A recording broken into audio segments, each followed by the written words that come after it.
Halo, selamat siang. Smart Listener, apa kabar? Siang hari ini saya Emil Faris akan bersama Anda dalam Smart Journal dari Radio Smart FM dan juga rekan saya Mirza Arianti. Smart Listener, informasi yang kami akan hadirkan dalam Smart Journal hari ini terkait penerimaan peserta didik baru Makassar.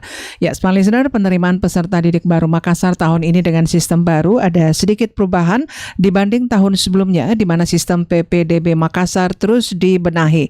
Dinas Pendidikan atau Disdik Kota Makassar telah mempersiapkan proses penerimaan peserta didik baru atau PPDB 2021 untuk tingkat SD dan SMP.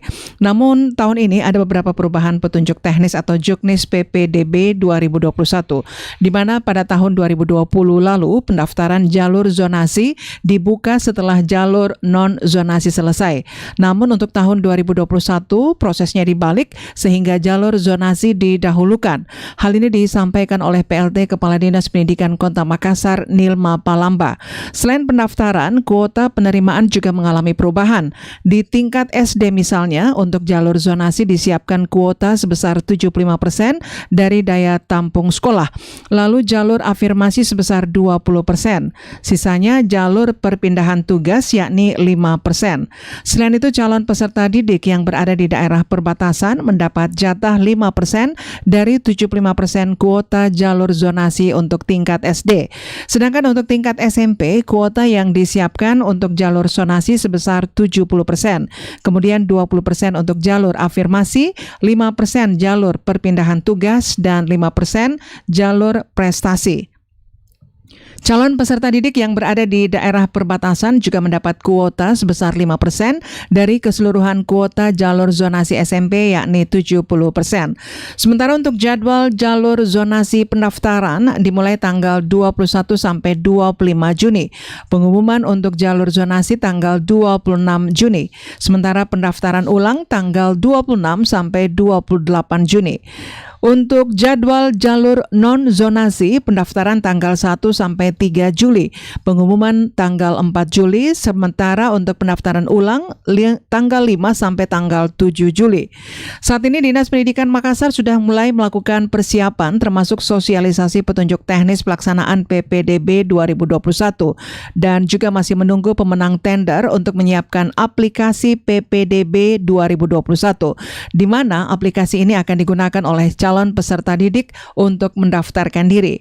Selain itu, dalam proses penerimaan peserta didik baru, pihaknya juga sudah menggandeng berbagai instansi terkait agar data calon peserta didik dapat terkoneksi dengan baik, seperti Dinas Kependudukan dan Pencatatan Sipil atau Disdukcapil, serta Dinas Sosial Makassar. Diharapkan ke depannya tidak ada lagi kesalahan seperti tahun sebelumnya, misalnya data Dapodik yang tidak terdaftar, titik koordinat, dan sebagainya. Ya, Smart Listener, itulah informasi yang hadir dalam Smart Journal siang hari ini. Nah, terkait dengan penerimaan peserta didik baru, kemudian jalur zonasi, pendaftaran jalur zonasi, dan pendaftaran jadwal jalur non-zonasi sudah kita dengarkan. Dan terkait dengan ini, Smart Listener, saya dan Mirza Arianti akan mencoba untuk mencari tahu sejauh mana kesiapan dari Dinas Pendidikan Makassar untuk penerimaan peserta didik baru khususnya di Kota Makassar sendiri. Dan untuk itu, Smart Listener, saya menyapa dulu Mirza. Selamat siang, Mirza. Selamat siang, Emil. Ya, siang hari ini kita berbicara terkait Ibu Nilma sudah ada ya, terkait dengan penerimaan peserta ya, proses penerimaan peserta didik baru. Dan alhamdulillah karena siang hari ini seperti yang kita harapkan, kita informasikan juga. Iya. Dari Dinas Pendidikan sudah ada PLT Kepala Dinas Pendidikan Kota Makassar, Ibu Nilma Palamba. Selamat siang Ibu, walaupun masih puasa ya sebentar ya. Selamat siang. Kemudian selain itu juga kita sudah bersama dengan untuk siang hari ini kita juga bersama dengan Ibu Hijriah Enang SPD MPD. Beliau adalah Ketua Musyawarah Kerja Kepala Sekolah. Iya, benar sekali. Dan untuk siang hari ini kita juga sudah bersama dengan Bapak Ruslan SPD MM, Kepala Sekolah SMP Negeri 8 Makassar. Selamat siang semuanya. Iya. Baik. Oke, mungkin kita ke Ibu Hijriah dulu ya. atau ke Pak Ruslan sebentar Iya. sebentar dengan Ibu Nilma ya, karena beliau baru sampai dan mungkin terkait dengan hal-hal apa saja yang mungkin terjadi di lapangan ini, pengalaman tahun lalu, dan mungkin ini bisa disampaikan karena saat sekarang ini ada Ibu Nilma selaku Kepala Dinas Pendidikan, mungkin keluhan-keluhannya atau masalah yang terjadi di lapangan bisa didengarkan oleh Ibu Nilma, dan pada kesempatan ini mungkin Ibu Nilma juga bisa mengkonfirmasi secara pasti ya harusnya seperti apa gitu ya. Ya silakan Ibu. Ya, terima kasih atas Bisa lebih dekat dengan mic-nya, Bu. Ya. terima kasih saya ucapkan sempat diundang di tempat ini Iya. terkait persoalan-persoalan yang kita hadapi di lapangan atau di sekolah. Ya, tentulah luar biasa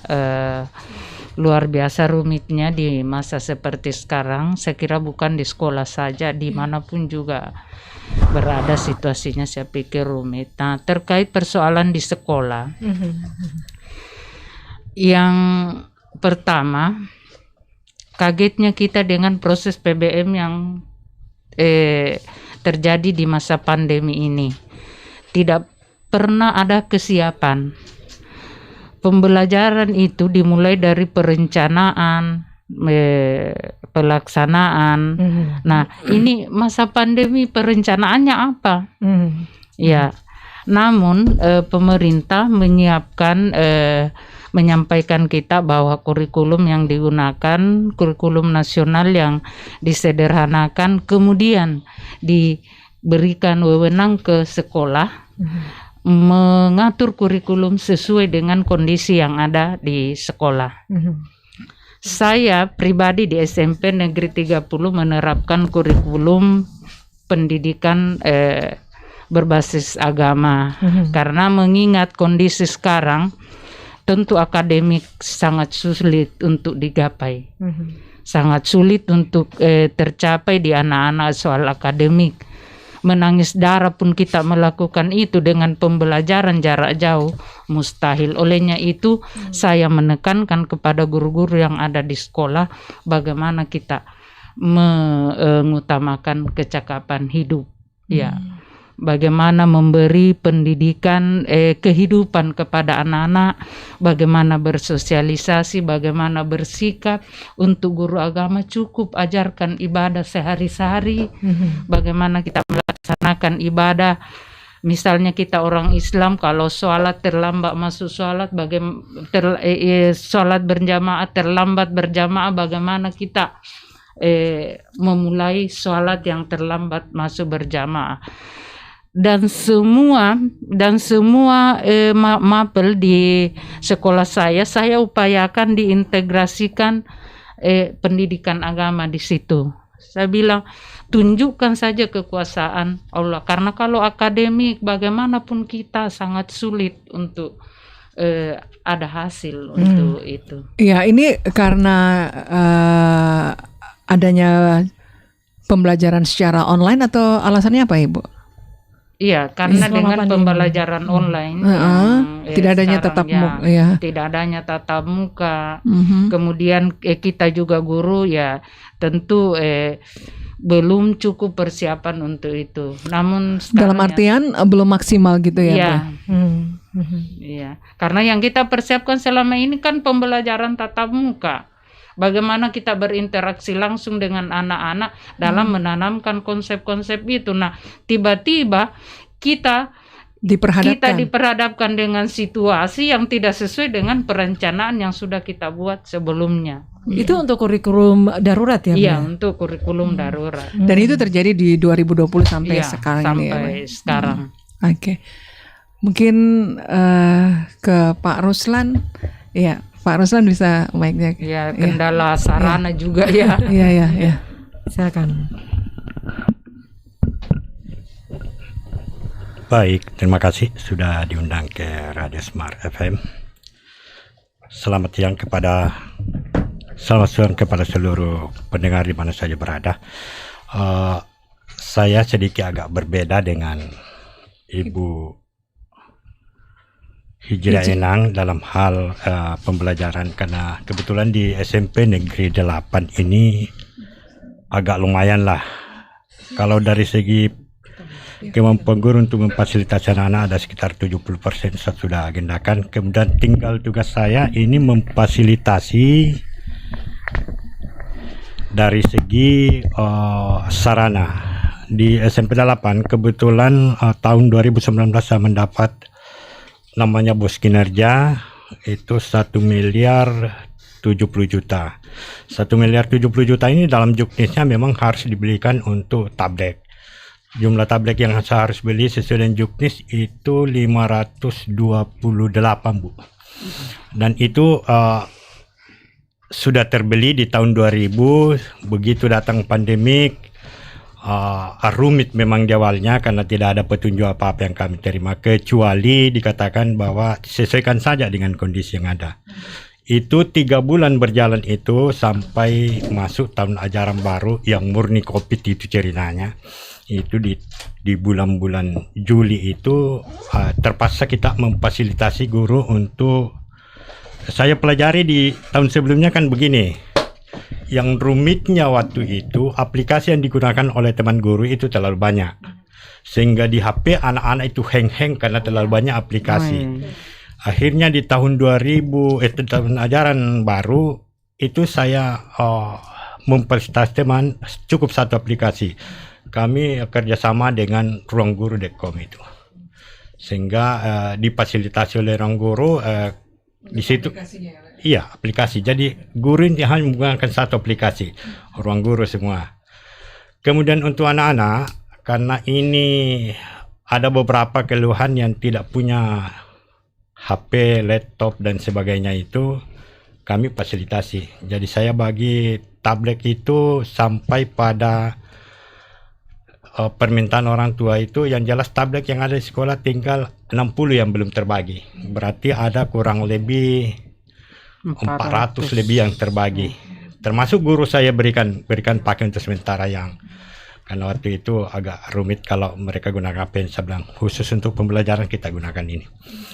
Jadi saya hanya memantau lewat itu ruang guru juga. Jadi saya lihat sudah lumayan lah. Dari interaktif anak-anak ke guru lumayan saya lihat seperti begini. Saya sudah ibadah, Bu. Sudah siap menerima pelajaran. Bagus.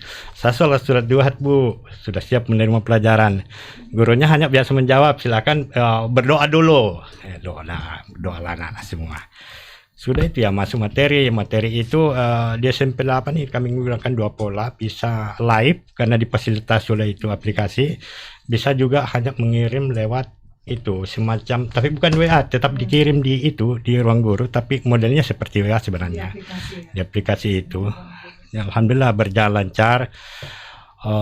Yang sedikit agak kendala memang di orang tua. Terus terang, orang tua ini ceritanya begini, ada yang anaknya mau belajar tidak terfasilitasi dengan bagus. Ada yang orang tuanya mau, anaknya yang tidak mau, itu yang bikin rumit. Saya kemarin rapat untuk persiapan semester dan mengecek semua nilai, itu rumitnya di situ. Ada beberapa anak yang dengan sangat terpaksa harus dipanggil lagi, dipanggil ke sekolah. Saya suruh guru BK untuk datang ke rumahnya karena ya itu belum pernah nongol di aplikasi itu.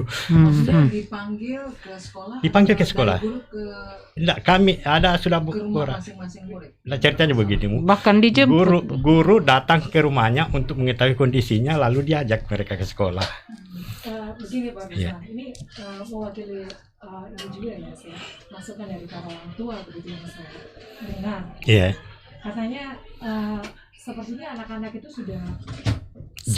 anak-anak itu sudah mulai jenuh ya, Iya, karena betul. untuk pembelajaran secara online ini kan sudah hampir 1 tahun lebih begitu ya. Kadang kalau saya perhatikan juga anak-anak di rumah, kebetulan Iya. saya juga mempunyai Iya, sama. putri itu duduk di sekolah dasar, itu merasa apa ya, apalagi untuk tugas-tugas yang masuk itu hampir bersamaan begitu. Iya. Banyak ya. Materi yang beda. Beda. Iya, beda. Iya, Sudah itu Iya. berhitung, kemudian prakarya, ya. Iya, iya, Jadinya iya. mereka bingung yang mana mau diselesaikan terlebih dahulu begitu. Belum Tapi- lagi untuk tugas yang lain ya, misalnya untuk seperti ada yang mengaji gitu kan. Iya. Ya. Kalau di sekolah Pak Ruslan seperti apa untuk menyiasati Ya, seperti itu? hampir semua sekolah masalahnya itu kan, yang siswa mulai jenuh karena biar bagaimanapun sebenarnya sekolah itu kan tujuannya kita interaksi secara langsung. Sementara tiba-tiba anak-anak ini hanya interaksi lewat daring, jadi memang agak kesulitan. Tapi sama katakan begini, yang memegang peranan saya lihat kalau di sekolah saya itu adalah guru BK. Hampir setiap saat, kebetulan guru BK saya ini ada 5, semuanya sarjana BK memang, dan pelatih itu 1 pelatih BK.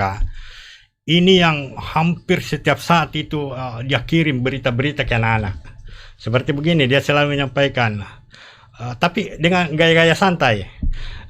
Anak-anak silakan santai saja, tingkatkan imun sambil belajar, tidak usah terlalu serius. Yang penting begitu itu dia tiap hari dia kirim sama bagus ini. Jadi di situ juga saya dapat pengalaman. Oh iya betul. Tapi sesuai yang Ibu sampaikan tadi itu kendala itu luar biasa. Menjangankan itu kalau guru juga pihak sekolah tidak paham itu luar biasa. Seperti kan saya punya anak juga ini baru kelas 5. Bisa bayangkan itu pernah dia bilang begini, Pak.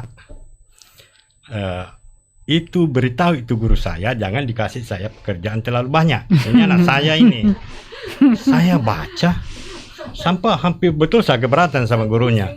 Saya lihat kok sudah 50 soal. Iya. Kenapa bisa begini, Nak? Ada rangkuman juga kok, Pak. Dia bilang ini, makanya saya beritahu guru saya supaya jangan terlalu banyak. Ternyata anak saya yang salah, Bu. Itu soal kan saya yang lengah. Saya suruh kerja, ternyata tidak dikerja. Akhirnya pada suatu hari tertumpuk 50. Baru diadukan ke saya, ini sudah 50. Kok gurunya bisa kasih 50? Saya lihat, oh bukan 50 ini sudah 5 hari. Jadi ini anak-anak juga pintar mengakal-akalan di rumah karena kelihatannya dia lebih banyak mau main. Apalagi dengan mereka bebas menggunakan HP sejak pandemik ini, kita punya diambil juga kan. Dia kalau begitu kita lengah dia main game. Itu yang jadi masalah. Jadi dapat juga seperti istri saya setiap bulan dapat kuota dari kementerian, ya karena dia juga guru di SMP 26, ya itu kotanya dihabisi sama anaknya main game. Jadi memang banyak persoalannya, tetapi tidak ada jalan lain kecuali kita tetap harus menyeimbangkan. Dan memang tidak perlu juga anak-anak dipaksa karena ini masa pandemik. Jadi kalau dipaksa dia stres, bukannya mendatangkan kebaikan, malah bisa dia kena ini COVID, imun turun. Iya. Iya begitu. Makanya banyak begitu Jadi kondisinya. yang punya anak ini ya sabar-sabar Iya. saja ya. Ya. Terkait dengan ada beberapa keluhan ya dari Pak Ruslan dan Ibu Hijri ya. Ini salah satunya dari rumitnya aplikasi yang digunakan, kemudian dari anak dan orang tua yang sepertinya belum kompak ya. Kadang si anak mau belajar, orang tua malas-malas. Orang tua yang bagus, anaknya lagi yang betul. malas. Iya. Nah ini Ibu Nilma, Ibu melihatnya seperti apa nih? Ini apakah menjadi kendala tersendiri dan harus terselesaikan, atau mungkin ada cara baru yang mungkin bisa dilakukan oleh Dinas Pendidikan sendiri? Ya silakan Ibu. Iya, terima kasih. Selamat siang para pendengar Smart FM dan Mila dengan Emil dengan Mirza dan 2 orang guru ya, SMP 8 dengan SMP 30 ya. Ya, benar bahwa ini masalah bukan hanya masalah Makassar, tapi ini adalah masalah dunia, masalah global. Tidak ada yang menyangka bahwa kita harus seperti ini. Tidak ada, sehingga dikatakan tadi tidak ada persiapan. Tidak ada persiapan. Tiba-tiba kita harus belajar dan begini kondisinya. Ini kan sudah setahun ya, kita menjalani masa pandemi, kemudian belajar secara online. Namun kita juga tidak bisa memprediksi kapan berhenti. Life must go on. Hidup harus jalan terus. Kita harus belajar dalam suasana seperti ini. Anak-anak kita harus bersekolah secara normal. Maksudnya normal bertatap muka tapi dengan berbagai macam prokes, ya, berbagai macam protokol kesehatan. Nah, makanya kami sudah mencoba untuk sesuai juga dengan arahan 3 SKB ya, SKB 3 menteri untuk bagaimana setiap daerah mempersiapkan pembelajaran tatap muka. Karena itu tadi tidak ditahu kapan berakhirnya ini pandemi. Ya, sementara kita harus jalan karena itu tadi siswa peserta didik sudah mulai jenuh, orang tua juga sudah tidak tahan dengan kondisi seperti ini. Kemudian juga guru juga sudah mulai juga berbagai macam cara dilakukan, tapi memang kondisinya berbeda ketika kita belajar tatap muka. Nah, sehingga suka tidak suka kita harus belajar secara tatap muka, tapi dengan cara-cara baru. Ya, dengan cara-cara baru. Sehingga sudah beberapa hari ini kami tim di Dinas Pendidikan turun ke sekolah-sekolah, membagi habis tim kami untuk melakukan verifikasi dan validasi terkait dengan kesiapan satuan pendidikan melaksanakan pembelajaran tatap muka. Ada 49 isian form dan yang harus diisi oleh satuan pendidikan yang terdiri atas 4 komponen. Komponen pertama adalah tentunya administrasi, ya, di mana administrasinya adalah antara lain adalah ada SK, ada SK tim COVID di masing-masing satuan pendidikan dan lain-lain sebagainya. Kemudian masuk ke indikator kedua adalah adanya administrasi sekolah, ya, misalnya harus ada roster mata pelajaran. Kemudian yang ketiga adalah administrasi kesiapan fisik prasarana, misalnya menyiapkan sarana cuci tangan, memastikan kondisi ruang kelas dalam keadaan bersih dan lain sebagainya. Yang keempat adalah komponen faktor resiko. Nah, faktor resiko ini antara lain bagaimana memastikan bahwa seluruh guru ini sudah semua divaksin. Ya, seperti itu.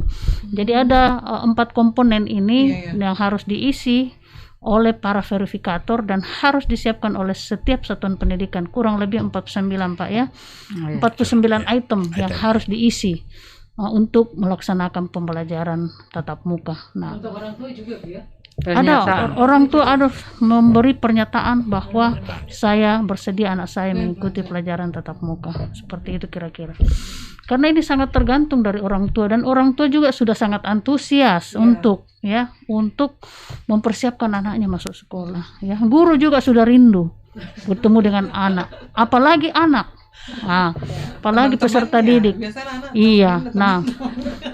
Iya, makanya nih pemerintah dalam hal ini kita semua menggunakan Juknis, Bu, ya.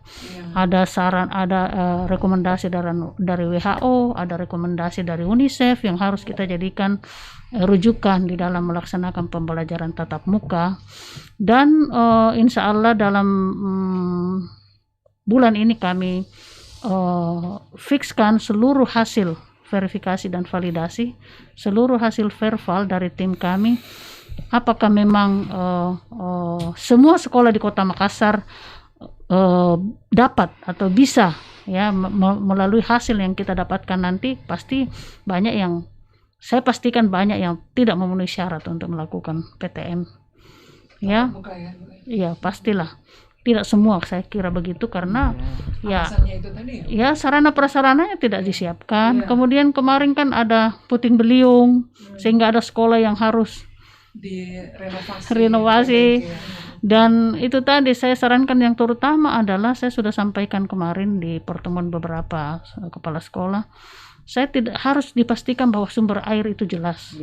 Jangan menggunakan ember yang harus diisi, harus kan menggunakan tandon, harus menggunakan pipa, keran dan sebagainya. Ada beberapa sekolah, Bu, yang saya datangi hanya menggunakan ember, hanya menggunakan botol aqua, galon. Itu kan tidak seperti itu anjuran dari UNICEF dan WHO, tidak seperti itu. Harus benar-benar sumbernya dari mana airnya. Nah itu salah satu yang saya Sampai tekankan. sedetil gitu ya, Bu? Iya, Bu. iya. Toiletnya juga. Iya. Kemudian rasio toilet dengan peserta didik. Kelas juga. Kelasnya juga. Jangan sangat ketat. Kurang bayangkan 49 item yang harus diisi. Nah, kalaupun 49 isian form yang harus diisi oleh setiap sekolah ya atau verifikator itu sendiri, itu ada batas waktu, Bu, ya, sehingga mereka bisa dinilai bahwa mereka bisa melakukan Iya. tatap muka. Ada pembelajaran nilai, tatap ada muka. scoring. Kita bikin aplikasi. Sementara PPDB Tunggu sudah dulu, mulai kita bicara PTM dulu. Oh iya, iya, boleh. Pembelajaran tatap muka dulu, PPDB belum. Nah, yang mana makanya saya mau fokus nih, PTM atau PPDB ini kan beda itu. Ya. PTM dulu nanti Nah, sebentar. kita ya PTM dulu. Jadi seperti itu. Nah, sekarang verifikator kami sementara membagi diri ke semua sekolah-sekolah. Nah, ada scoring nanti, ada scoring dan secara otomatis nanti ada aplikasi kita buat. Tapi verifikator saya juga saya sudah pesankan, jangan asal contreng. Iya. Lihat benar-benar di bawah. Kalau perlu fotokan, fotokan, jangan sampai kamu bilang sarana cuci tangannya memadai padahal sebenarnya tidak. Iya, harus existingnya. Nah itu ketika itu nanti sudah ada, dan saya pastikan pasti tidak semua bisa melaksanakan karena saya sudah keliling beberapa sekolah, memang ada yang tidak layak, tidak memenuhi semua 49 kriteria itu. Kira-kira berapa yang layak itu? Jangan dulu, baru mau diverifikasi. Sekolah saya belum diverifikasi. Kalau sekolahnya Bu Eneng kebetulan dekat rumah, hampir setiap Iya. saya lihat di situ sudah memenuhi syarat. Ya, ada Iya. beberapa sekolah. Keran yang- air kita langsung dari dari sumbernya. sumber. Karena Ibu tinggal dekat rumahnya. Enggak. Memang ada beberapa sekolah yang hanya menggunakan galon. Iya. Itu kan seadanya. Aduh, saya bilang, aduh Anda ini enggak bisa ikut PTM. Iya, iya. Ikut PTM tapi rubah ini. Nah, ini juga pembelajaran bagi sekolah-sekolah lain. Iya, Pasti betul. dan pasti nanti orang tua akan komplain, Bu, ketika sekolah anaknya tidak ikut sekolah. Kalau di Kita ikut Makassar PTM. yang sudah mendekati kira-kira untuk bisa PTM. Tunggu dulu, belum. Belum. Jadi kemungkinan saya bilang begini, ada nanti orang tua yang akan komplain, kenapa sekolah saya tidak bisa ikut PTM? Lihat dulu, Bu, bagaimana sekolah kesiapan daripada sekolah anak tak. Jangan sampai memang sama sekali tidak memenuhi syarat. Nah, Karena pasti ada komplain dari orang tua, karena kenapa anak saya tidak bisa sekolah sementara temannya di sekolah iya, bisa lain, sekolah iya. gitu ya. Nah, seperti Ah, itu. iya. Makanya ini Nah, saya. bagaimana untuk memastikan ke orang tua bahwa ternyata ada form yang diisi dan Ya kita transparan aja. Ini kan kita gunakan aplikasi. Ini loh nilai dari sekolahnya tempatnya anaknya ibu bersekolah. Ini nilainya sangat tidak layak misalnya seperti itu. Ini transparan. Makanya verbal ini betul-betul kami persiapkan dengan baik untuk turun. Karena ini bukan hanya keputusan kepala dinas pendidikan, tapi harus keputusan tim dari pemerintah kota. Dan dinas kesehatan, badan penanggulangan bencana, ada kan tim. Bahkan Makassar Recover nanti akan dilibatkan. Iya.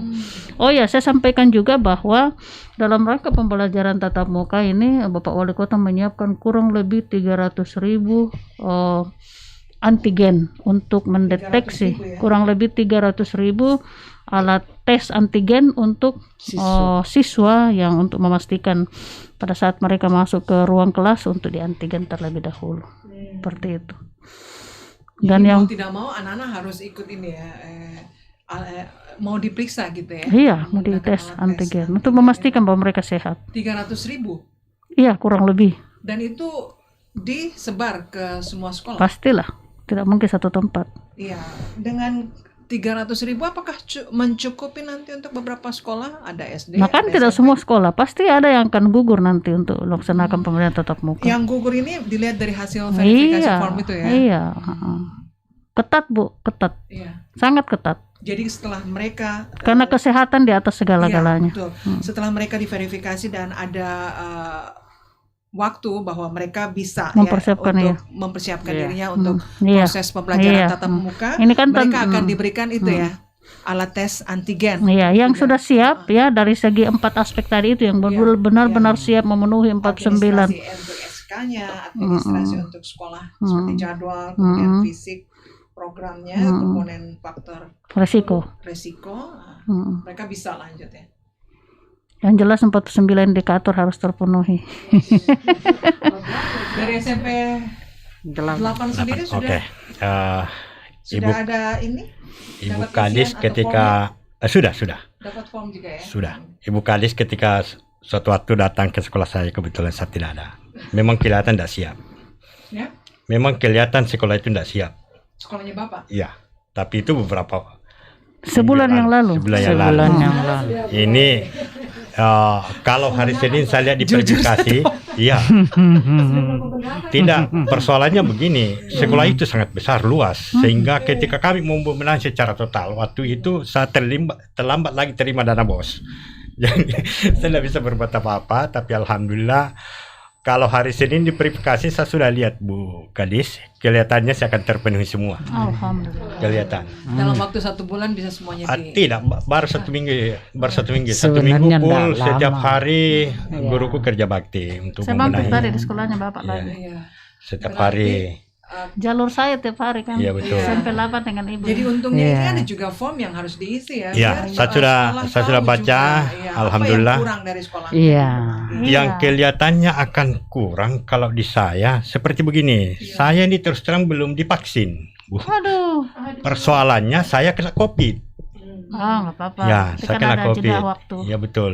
Tapi Kapan saya kena COVID-nya Pak? Saya sebenarnya sudah harus vaksin di tanggal bulan ini kalau berdasarkan yang apa itu, yang Jadwal. hasil saya waktu itu ya berarti saya harus divaksin ini tanggal 24. 24 Karena 24 Mei atau April? bukan 24 Juni, Juni. ini Oh 24 Juni. sudah Oh, pas 3 bulan di situ kenanya saya itu. Jadi saya sudah tanya apakah saya langsung teman-teman di sekolah, apakah saya langsung ke puskesmas saja sendiri nih, nanti ada bilang teman yang masih melayani di puskesmasnya, Iya. nanti saya lihat kondisinya situ. Kemudian yang kedua saya hitung-hitung kan di situ dipersyaratkan 90%. Saya hitung sih kayaknya belum sampai memang, tapi kalau saya masuk dengan 2 guru karena ada dua masalahnya begini, ketika dia datang ke puskesmas Batua itu, asal sampai di sana tidak bisa divaksin, pasti naik tekanannya. Jadi- Padahal kalau pulang normal. Iya. Kalau ini ya Bapak sebenarnya kan memang sekarang guru wajib ya untuk Iya, Wajib. Wajib. melakukan Wajib. vaksin. Nah Iya. ini kalau salah satu kendala seperti ini, bagaimana Ibu? Iya. Ini masuk juga dalam Oh, Iya, persiapan. masuk. isian Itu- form itu ya? Itu prioritas pertama untuk Iya. faktor Iya. risiko. Itu Iya. Risiko, paling betul. atas di atas dari faktor risiko. Ya kalau misalnya gurunya kan banyak alasan sehingga tidak vaksin, hasil screening kesehatan. Iya. Hasil screening kesehatan tidak bisa divaksin itu tetap mengajar tapi dari rumah. Jadi nanti kan tetap Iya, iya. karena bagaimanapun mereka harus melaksanakan tugas. Iya. Ya, jadi pembelajaran tatap muka itu kita nanti gabung antara online dengan offline. Seperti itu. Oke. Blended Kita learning. break dulu Ibu Oh ya. iya, iya. Dan Pak Roslan juga ya.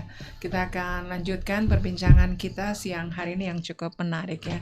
Karena kita mengangkat tema tentang memaksimalkan PPDB di tengah pandemi COVID-19. Mungkin untuk PPTM-nya sebentar dilanjutkan. Kita fokus ke PPDB dulu ya Bu ya. Karena saya juga sudah janjian sama Ibu Nilma bahwa angkat yang tentang PPDB-nya kan Bu ya. Jadi Oh, kita iya. angkat Oke. pada hari ini. Baik, Smart Listener tetaplah bersama kami, dan Anda yang ingin berinteraksi dengan kami boleh ke line WhatsApp kami di 0811461011, atau kalau Anda yang lagi lihat kami di YouTube atau di channel YouTube Smart FM Makassar, bisa interaksi lewat live chat kami ya di sekali lagi YouTube Smart FM Makassar.